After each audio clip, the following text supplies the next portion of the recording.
First Contact and Ultimatum.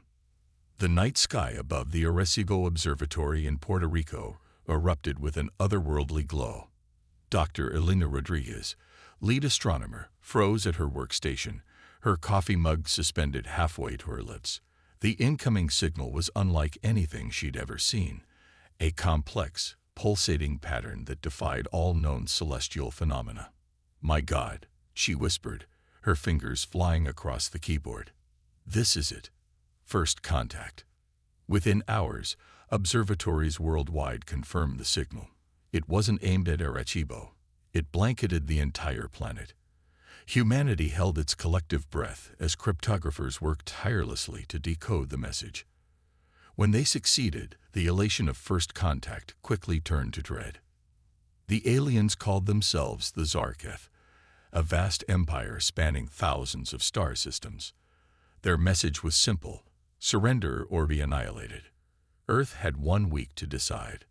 As panic gripped the globe, an emergency United Nations session convened. For the first time in history, every nation on Earth united under a single banner: survival. Dr. Rodriguez found herself thrust into the spotlight, advising world leaders on the potential technological capabilities of the Zarketh based on their transmission. Their ability to send a coherent signal across light years suggests technology far beyond our own, she explained, her voice steady despite the gravity of the situation. "We must assume they possess weapons capable of destroying our planet with ease." General Wei Feng of China's Space Force leaned forward, his eyes narrowed. "Then surrender is our only option." "No," came a firm voice from the back of the room. All eyes turned to Captain Sarah Donovan, decorated veteran of the International Space Station. "Surrender means extinction on their terms instead of ours. We fight." A heated debate erupted, but as the hours ticked by, a grim consensus emerged. Humanity would not bow. They would stand and fight, even in the face of impossible odds. As the deadline approached, a response was crafted. It was Dr. Rodriguez who suggested its final form, a simple message encoded in the same complex patterns the Zarketh had used, demonstrating humanity's ability to understand and replicate their technology. The message read, "We choose to fight. Earth is not yours to take." With trembling hands, Dr. Rodriguez initiated the transmission. As the signal beamed into space, carrying humanity's defiance to the stars, an eerie calm settled over the planet.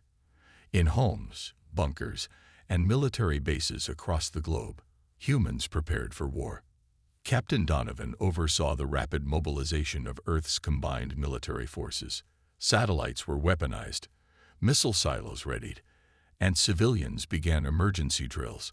But she knew conventional weapons would not be enough.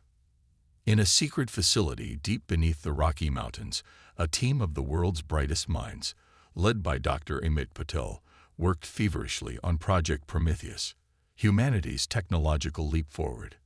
They reverse-engineered principles from the alien transmission, pushing the boundaries of physics to develop energy weapons and shield technology. As the first prototype of a plasma rifle sparked to life in Dr. Patel's lab, the sky above New York City shimmered.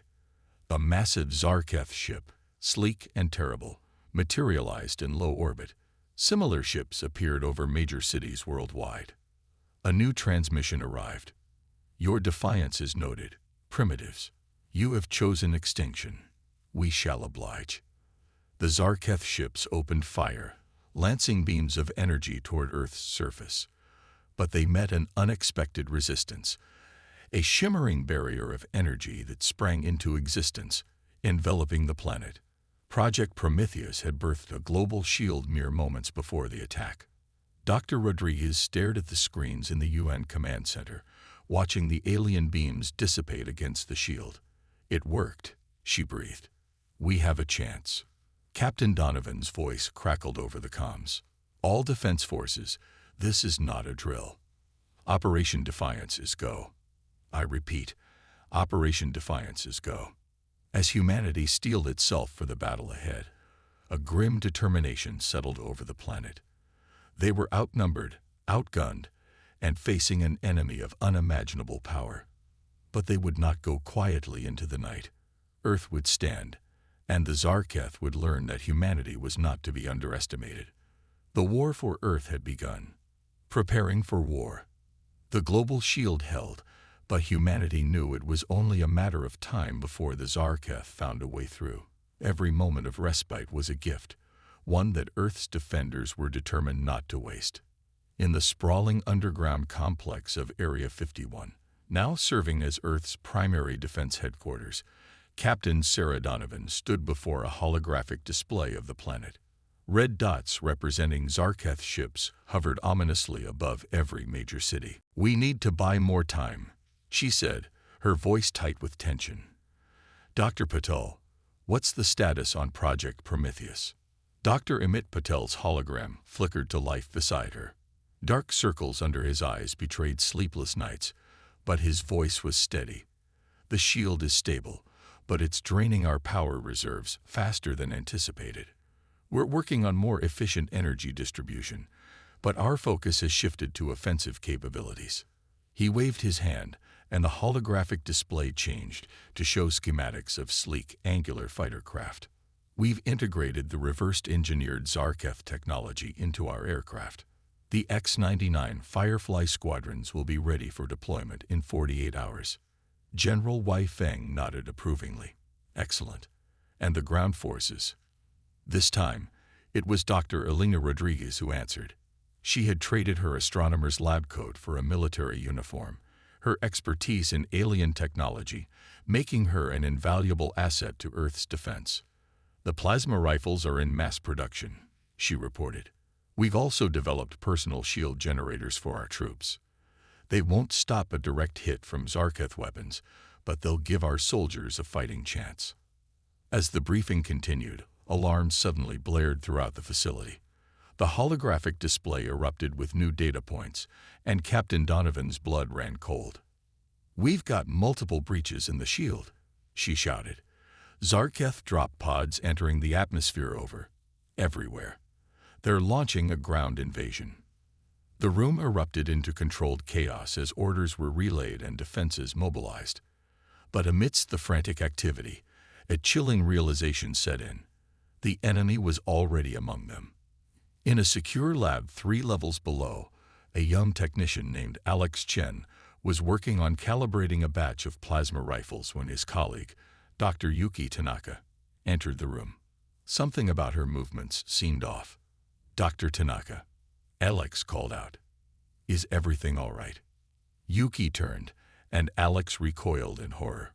Her eyes glowed with an otherworldly light, and her skin seemed to ripple and shift. In an instant, the form of Dr. Tanaka melted away, revealing a towering, insectoid Zarketh warrior. Alex lunged for the alarm, but the alien was faster. A clawed hand wrapped around his throat, lifting him off the ground. As he struggled for breath, Alex's hand closed around one of the plasma rifles on the workbench. With the last of his strength, he activated the weapon and fired point-blank into the alien's midsection. The Zarketh screeched in pain, its grip loosening just enough for Alex to break free. He slammed his hand on the alarm panel, and klaxons began to wail throughout the facility. "Security breach in Sector 7. Alex gasped into the intercom. "Zarketh infiltrator."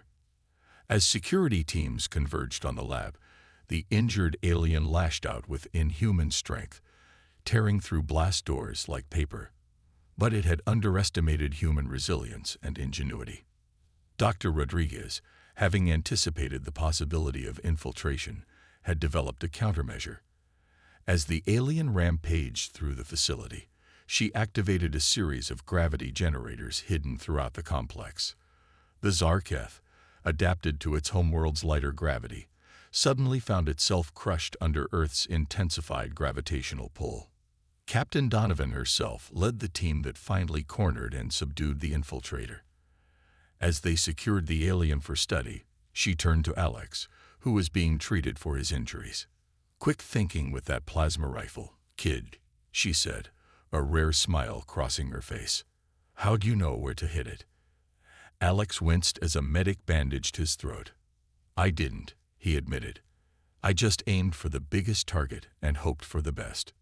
Donovan chuckled. Sometimes that's all we can do. But hope, combined with human ingenuity, can work miracles. The incident was a wake-up call.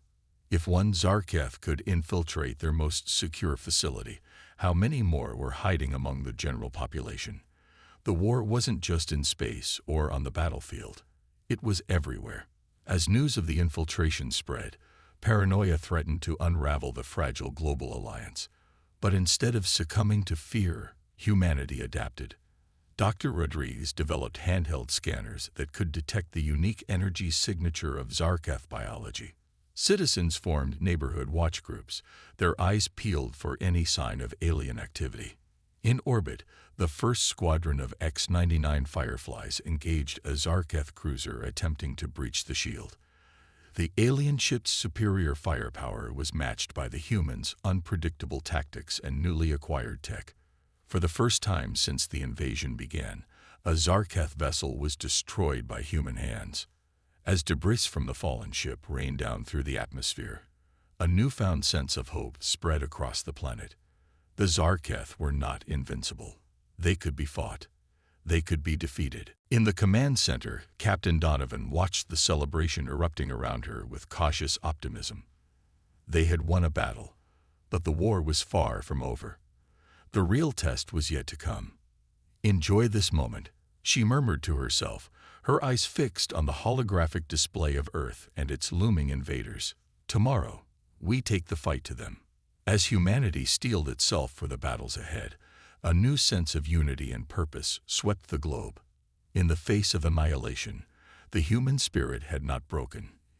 It had hardened into unbreakable resolve. The Zarketh had hoped to find an easy conquest. Instead, they had awakened a sleeping giant, and Earth was about to show the galaxy why humanity should never be underestimated. The battle begins. The Zarketh attack came at dawn. Across the globe, their massive ships punched through Earth's weakening energy shield, descending upon major cities like vengeful gods. The skies turned red with weapons fire as humanity's hastily prepared defenses engaged the alien armada. In New York, the Statue of Liberty stood defiant, her torch now housing a powerful energy cannon that lanced out at the invaders. Tokyo's skyline became a futuristic battlefield, neon signs and holographic billboards flickering amidst the chaos as X-99 Fireflies dueled with Zarketh fighters between skyscrapers. Captain Sarah Donovan, leading Earth's primary defense force from a mobile command center, watched the global tactical display with grim determination. "All units, remember your training," she broadcast to the defenders worldwide. "We've prepared for this. Hit hard, hit fast, and don't let up." In London, a squad of British Royal Marines, equipped with the new plasma rifles and personal shields, engaged a group of Zarketh ground troops near Big Ben. The aliens, towering insectoid creatures with natural armor and advanced weaponry, expected an easy victory against the smaller humans. They were sorely mistaken. Sergeant Emma Collins, her rifle humming with barely contained energy, shouted over the din of battle. "For Earth and all her children, push them back, lads." The Marines moved with practiced precision, using the urban terrain to their advantage. They lured the overconfident Zarketh into narrow streets and alleyways, negating the aliens' superior numbers and turning the cramped spaces into killing grounds. As the battle raged, Dr. Elena Rodriguez made a crucial discovery. Monitoring the conflict from a bunker beneath CERN in Geneva, she noticed a pattern in the Zarketh attack formations. "Captain Donovan," she called over the secure channel, her voice tight with excitement. "I found something. The Zarketh, they're not as united as we thought. Their ships are moving in distinct groups, almost competing with each other." Donovan's eyes narrowed as she studied the data Rodriguez sent. "You're right. It's like they're trying to outdo each other, claim more territory. Can we use this?" "Absolutely," Rodriguez replied. "If we can pit them against each other, disrupt their chain of command, we might just have a chance," Donovan finished. "Good work, Doctor. I'm transmitting this intel to all field commanders now." As the new strategy disseminated through Earth's forces, the tide of battle began to shift. Human defenders, though outgunned, proved more adaptable and cunning than their alien opponents.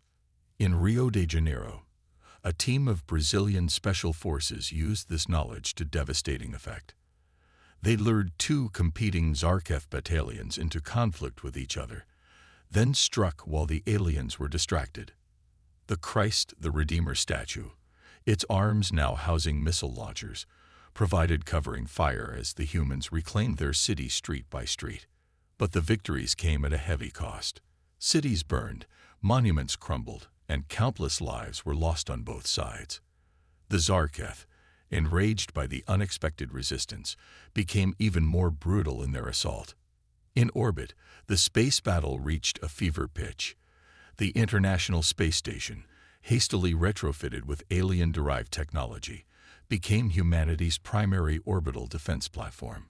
Commander Yuki Tanaka, the real one, led a desperate defense against waves of Zarkef attackers. "We can't hold much longer," she shouted over. "We can't hold much longer." Commander Yuki Tanaka shouted over the comms as another Zarkef blast rocked the International Space Station. Sparks flew from overloaded consoles, and warning klaxons blared throughout the structure. Captain Donovan's voice crackled through the static. "Hold the line, Commander. We're sending reinforcements your way." A squadron of X-99 Fireflies, led by Major Carlos Ortiz, streaked through the debris-filled orbit towards the embattled space station. "This is Firefly Leader to ISS," Ortiz called out. "Cavalry's here, and we've brought some new toys." The Fireflies unleashed a barrage of quantum-tipped missiles, a last-minute innovation from Dr. Patel's team. The warheads phased through the Zarkef shields, detonating within their ships and tearing them apart from the inside. As the space battle raged on, the ground war took an unexpected turn. In the ruins of Moscow, a young lieutenant named Dmitry Volkov made a discovery that would change the course of the war. Pinned down by Zarkef fire, Volkov and his squad took shelter in the basement of a collapsed building. As they caught their breath, Volkov noticed strange markings on the walls, glowing faintly in the dim light. "Dr. Rodriguez," he radioed, sending images of the markings. "I think you need to see this." Rodriguez's eyes widened as she analyzed the images. "This is incredible," she breathed. "Lieutenant, you've stumbled upon a Zarkef command node. Those markings are part of their neural network. If we can decrypt it, we could tap into their entire communication system." Donovan finished, her mind racing with the possibilities. A plan quickly formed. While Volkov and his team defended the site, Rodriguez worked tirelessly to crack the alien code. Hours passed, the battle raging above ground as she delved deeper into the Zarkef network. Finally, with a triumphant shout, she broke through. "I'm in," she exclaimed. "Captain, I have access to their entire command structure, battle plans, ship locations, everything." The tide of war shifted dramatically. With insight into the Zarkef strategies, Earth's forces began to anticipate and counter the alien moves. Cities that were on the brink of falling suddenly found themselves pushing the invaders back. In New Delhi, Indian and Pakistani forces, once bitter enemies, fought side by side, using the new intelligence to outmaneuver the Zarkef at every turn. The aliens, confused by the humans' sudden tactical superiority, began to retreat. But the Zarkef were not defeated yet. As they realized their network had been compromised, they switched tactics. Their supreme commander, a being known as the Hive Sovereign, took direct control of the invasion force. The Zarkef attacks became more coordinated, more vicious. They began targeting Earth's command centers, hoping to cut off the head of the human resistance. In a desperate gambit, Captain Donovan made a bold decision. "We need to take out their leadership," she announced to the War Council.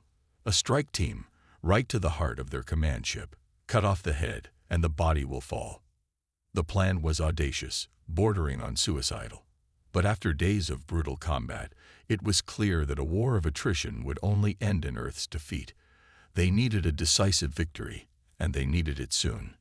As the details of the mission were hammered out, Donovan turned to the holographic display of Earth, battered but unbroken. The blue marble, wreathed in the fires of war, still stood defiant against the cosmic invaders.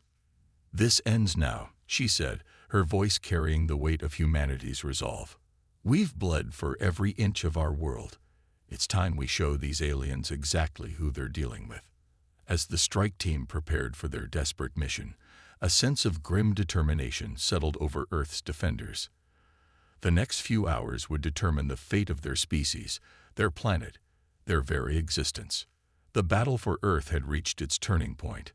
Humanity, with its back against the wall, was about to remind the galaxy why they should never be underestimated. Counterattack. The plan was audacious, bordering on insanity. But in the face of extinction, humanity had learned to embrace the impossible. Captain Sarah Donovan stood before the strike team, a mix of the best soldiers Earth had to offer.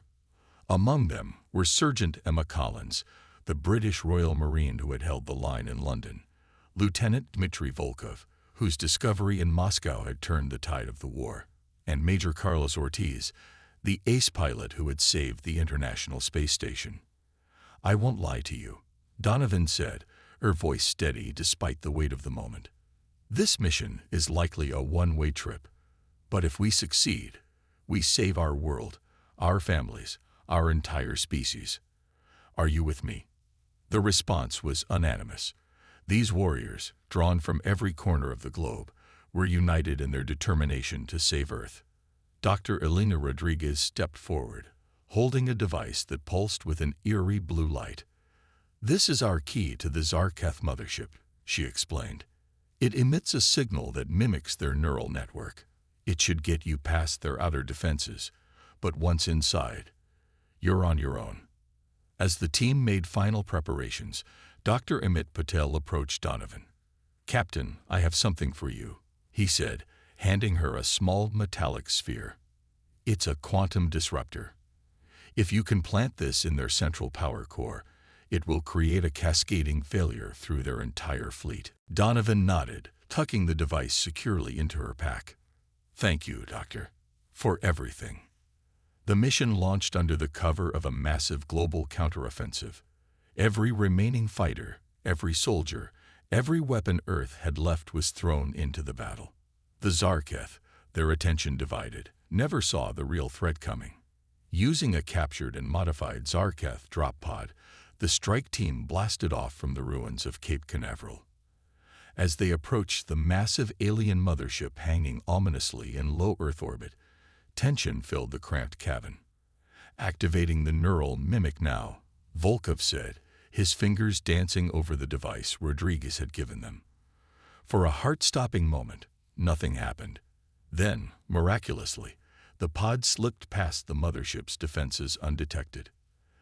They landed in a cavernous hangar, the alien architecture a bizarre mix of organic and mechanical elements. As the team disembarked, the true scale of their task became apparent. The mothership was a city unto itself, teeming with Zarketh warriors. "Remember the plan," Donovan whispered. "We split into 3 teams. Ortiz, you and your group head for the command center. Collins, take your team and sabotage their weapon systems. Volkov, you're with me. We're going for the power core." As the teams separated, each faced challenges that pushed them to their limits. Ortiz and his squad engaged in a running battle through twisting corridors, using every trick and tactic they had learned fighting the Zarketh on Earth. Collins led her team through maintenance shafts, planting explosives at key junctions in the weapon systems. Her experience in urban warfare proved invaluable in navigating the labyrinthine structure of the alien ship. Donovan and Volkov made their way deeper into the heart of the mothership, guided by the lieutenant's growing understanding of Zarketh technology. As they neared the power core, they encountered heavier resistance. "They know we're here," Volkov grunted, returning fire as they took cover behind a pulsating organic pillar. "Then let's not keep them waiting," Donovan replied. tossing a plasma grenade into a cluster of approaching warriors. As they fought their way forward, Donovan's comm crackled to life. It was Ortiz, his voice tight with tension. "Captain, we've reached the command center, but you need to see this." Using her helmet's heads-up display, Donovan accessed the video feed from Ortiz's team. What she saw chilled her to the bone. The Hive Sovereign, a massive, multi-limbed monstrosity, was directly connected to the ship's systems. Tendrils of biomechanical interface merged the alien leader with the mothership itself. "It's not just their leader." Rodriguez's voice came through, analyzing the feed from Earth. "It's the central intelligence for their entire invasion force. Taking it out would win us the war," Donovan finished. She made a split-second decision. "Ortiz, hold your position. We're coming to you. This ends now." Redoubling their efforts, Donovan and Volka fought their way to the command center. They arrived to find Ortiz's team engaged in a desperate holdout against waves of Zarketh defenders. As Donovan took in the scene, her eyes locked with the multifaceted gaze of the Hive Sovereign. In that moment, she felt the weight of two civilizations, two species, balanced on the edge of a knife. With a primal roar, she charged forward, dodging writhing tendrils and energy blasts. The quantum disruptor, their last, best hope, was clutched tightly in her hand. Time seemed to slow as she leaped towards the Hive Sovereign, the alien's grotesque mandibles gnashing in fury. With every ounce of strength left in her battered body, Donovan slammed the disruptor into the pulsating core at the center of the being's mass. For a moment, nothing happened. Then, with a sound that defied description, reality itself seemed to fracture around them. The Hive Sovereign writhed in agony as waves of quantum energy cascaded through its form and into the ship beyond. "Everyone out now," Donovan screamed, grabbing the nearest soldier and running for their entry point. The mothership was tearing itself apart, the destruction spreading to the rest of the Zarketh fleet.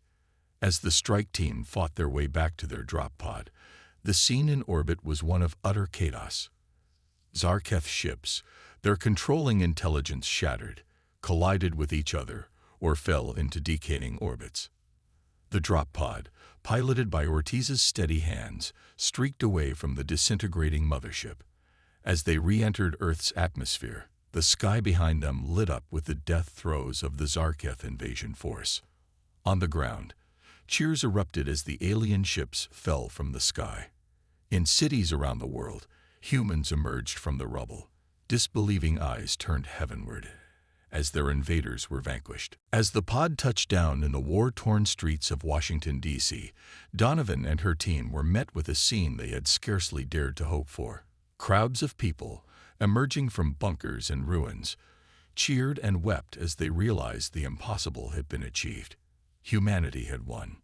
Donovan, her armor scorched and dented, climbed out of the pod on unsteady legs. She was immediately engulfed by the crowd, hands reaching out to touch her, to make sure she was real. In that moment, she wasn't just Captain Sarah Donovan. She was the embodiment of humanity's indomitable spirit. As the initial euphoria began to subside, the true scale of what they had accomplished began to sink in. Dr. Rodriguez, her eyes red from days without sleep, pushed through the crowd to reach Donovan. "Captain," she said, her voice hoarse with emotion. "The quantum disruptor, it didn't just disable their fleet. It severed their connection to their homeworld. The entire Zarketh invasion force is stranded in our solar system." The implications were staggering. In one fell swoop, humanity had not only repelled the invasion, but had also captured an entire alien armada, along with all its advanced technology. As news of the victory spread across the globe, scenes of jubilation erupted in every city, town, and village. But amidst the celebration, the leaders of Earth's defense force knew that their work was far from over. In the days that followed, a new challenge emerged: what to do with the surviving Zarketh. Without the Hive Sovereign to guide them, the alien warriors were lost, confused, and still dangerous. It was Dr. Amit Patel who proposed a solution. "We've learned so much about their biology. their technology, he explained to the hastily assembled Global Council. I believe we can develop a way to communicate with them directly, bypassing their hierarchical structure. We have a chance here, not just for victory, but for understanding. The debate was fierce. Many argued for the complete eradication of the Zarketh, seeing them as too great a threat to be allowed to live. Others, like Patel, saw an opportunity for unprecedented scientific and cultural exchange. In the end, it was Captain Donovan who tipped the scales. Standing before the council, still bearing the scars of battle, she spoke with quiet conviction. We fought this war not just for our survival, but for our humanity, she said. If we annihilate a defeated enemy, we become no better than they were. We have a chance here to show the galaxy what humanity truly stands for. Let's not waste it. Her words carried the weight of everything humanity had endured and overcome. The council voted, and the decision was made. Earth would attempt to forge a peace with the stranded Zarketh. The process was long and fraught with challenges. There were setbacks, misunderstandings, and moments when it seemed that renewed conflict was inevitable. But slowly, painstakingly, progress was made. Dr. Rodriguez and her team developed a neural interface that allowed direct communication with the Zarketh, bypassing the need for a hive sovereign. As the aliens began to think as individuals for the first time in their existence, many of them were overcome with remorse for their actions. Humanity, true to its complex nature, responded with a mix of caution, curiosity, and compassion. Rehabilitation centers were established, where Zarketh could learn about Earth culture and humans could study alien biology and technology. 5 years after the end of the war, the first Zarketh representatives were invited to address the United Nations. As the alien delegates entered the General Assembly Hall, a hush fell over the gathered leaders of Earth. The lead Zarketh, who had taken the name Alexandria in honor of the ancient library, stepped up to the podium. Its multifaceted eyes swept the room before it began to speak, its words translated through the neural interface. People of Earth, Alexandria began, its voice resonating with a mixture of humility and hope. We came to your world as conquerors. You showed us the error of our ways not just through your strength of arms, but through your strength of character. We stand before you now, not as your subjects or your slaves, but as a species seeking redemption and offering alliance. As Alexandria continued its speech, Captain Sarah Donovan, now Admiral Donovan, watched from her seat in the gallery. She thought back to that desperate battle aboard the Zarketh mothership, to the moment when the fate of two species hung in the balance. They had come so close to mutual annihilation. Instead, they stood on the brink of a new era of interstellar cooperation. Humanity had not only survived its trial by fire, but had emerged stronger, wiser, and ready to take its place among the stars. As applause filled the General Assembly Hall, Donovan allowed herself a small smile. The war was over, but humanity's greatest adventure was just beginning. Aftermath and new era. 20 years had passed since the Zarketh invasion, and Earth was a changed world. The scars of war still marked the planet's surface, but they were fading, obscured by the rapid growth of a civilization reborn. Admiral Sarah Donovan, her hair now streaked with gray, stood at the observation deck of the ISS Unity, Earth's first true interstellar vessel. Below her, the blue marble of humanity's homeworld slowly rotated, while above, the stars beckoned. Admiral, the voice called from behind her. Donovan turned to see Dr. Elena Rodriguez, now the head of Earth's Xenoscience Division, approaching with a tablet in hand. The final diagnostics are complete. We're ready for the jump. Donovan nodded, a mix of excitement and apprehension coursing through her. This moment had been 2 decades in the making. 2 decades of rebuilding, of learning, of preparing for humanity's next great leap. The integration of Zarketh technology with human ingenuity had catapulted Earth's scientific progress forward by centuries. Clean energy, advanced medicine, and faster-than-light travel had transformed society. But more than that, the experience had transformed humanity itself. The UN had evolved into the Earth Alliance, a unified government that represented humanity on the galactic stage. The former Zarketh, now calling themselves the Free Keth, had become valuable allies, their knowledge of the wider galaxy proving invaluable as humanity prepared to venture into the stars. As Donovan and Rodriguez made their way to the bridge, they passed crew members of various species working side by side. Humans and Free Keth moved with shared purpose, their former enmity replaced by mutual respect and shared goals. On the bridge, Captain Carlos Ortiz, the ace pilot from the war now commanding Earth's flagship, stood ready at the helm. "Admiral on deck," he called out as Donovan entered. At ease, Donovan said, taking her place at the command chair. She looked around at the faces of her crew, seeing in them the best of what humanity and their allies had to offer. "Status report. All systems are green, Admiral," Ortiz reported. "Jump drive is charged and ready. We await your command." Donovan took a deep breath, feeling the weight of the moment. With this jump, humanity would take its first step into the wider galaxy, not as conquerors or the conquered, but as explorers and diplomats. "Open a channel to Earth Command," she ordered. The main view screen flickered to life, showing the face of President Yuki Tanaka, the former ISS commander who had played a crucial role in the war. "Admiral Donovan," Tanaka greeted, her expression solemn but her eyes shining with pride. "You have final clearance for jump. On behalf of the people of Earth and our allies, I wish you safe travels and successful first contact. Make us proud out there." "Thank you, Madam President," Donovan replied. "We'll do our best to represent the best of all our peoples." As the transmission ended, Donovan turned to her crew.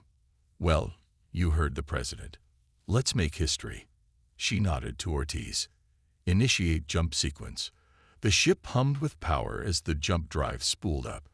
On the view screen, space itself seemed to bend and warp. There was a moment of disorientation, a flash of light that seemed to come from everywhere and nowhere at once, and then the familiar constellations of Earth's night sky were gone, replaced by an alien starfield. On the view screen, a distant star burned blue-white, its light reflecting off the rings of a gas giant that dwarfed Jupiter. "Jump successful," Ortiz reported, his voice tight with controlled excitement. "We've arrived in the Proxima Centauri system." A cheer went up from the crew, quickly stifled as they remembered their training and returned to their duties. Donovan allowed herself a small smile before issuing her next orders. "Begin full sensor sweep of the system," she commanded. "Let's see what's out here." As the Unity began its survey of humanity's first extrasolar destination, Donovan couldn't help but reflect on the journey that had brought them here. The invasion that had nearly wiped out humanity had instead become the catalyst for its greatest transformation. They had faced extinction and emerged stronger. They had met an implacable enemy and forged an unbreakable alliance. They had looked into the abyss of interstellar war and chosen the path of peace and exploration. Whatever challenges awaited them in the vast expanse of the galaxy, Donovan knew that humanity was ready. They had been tested in the crucible of invasion and had not been found wanting. Now, as they took their first steps into a larger universe, they carried with them the lessons of their past and the hope for their future.